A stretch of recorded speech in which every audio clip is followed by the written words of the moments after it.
নদীর পাড়ে বাস, চিন্তা 12 মাস। এই কথাটা যে কতটা সত্যি তা প্রতি মুহূর্তে অনুভব করছেন তুফানগঞ্জ 2 নম্বর ব্লকের ফলিমারি গ্রাম পঞ্চায়েতের পূর্ব ফলিমারি গ্রামের বাসিন্দারা। ফলিমারি গ্রাম পঞ্চায়েতের অসম সংলগ্ন এই পূর্ব ফলিমারি গ্রাম সংকোষ নদীর গ্রাম পঞ্চায়েত ও ব্লক এমনকি জেলা থেকেও গোটা পূর্ব ফলিমারি গ্রামকে বিচ্ছিন্ন করে রেখেছে। সেরকমভাবে এই গ্রামে উন্নয়নের ছোঁয়া লাগেনি। গ্রামবাসীরা ভাঙন প্রতিরোধে দীর্ঘ আন্দোলনের ফলেও এখনো বাঁধ নির্মাণ হয়নি এলাকায়।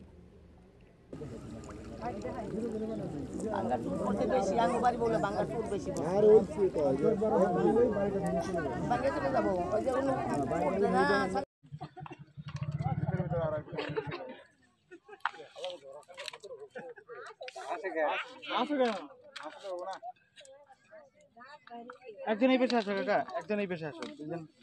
হ্যাঁ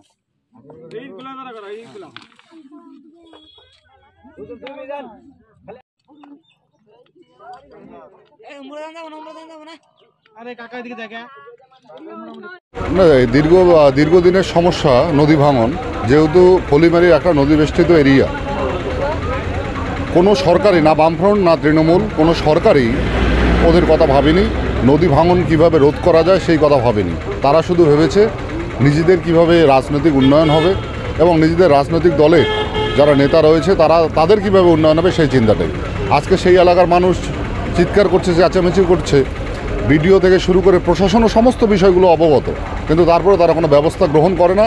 কারণ এই সরকারের উন্নয়নমূলক কাজ করার চিন্তাধারা এবং বিশেষ করে এই যে বড় বড় যে কাজগুলো রয়েছে, নদী ভাঙন থেকে শুরু করে আরও অন্যান্য যে উন্নয়নমূলক কাজ, সেই কাজগুলো করার এখতিয়ার বা ক্ষমতা কোনোটাই এদের নেই।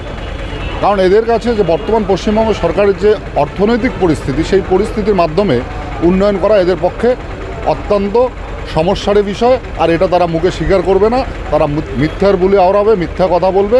আর যার কারণেই ওই এলাকার মানুষ আজকে নদী ভাঙনের কবলিত, নদী ভাঙনের দ্বারা আজকে তারা নদী ভাঙনের ফলে তারা ক্ষতিগ্রস্ত হচ্ছে।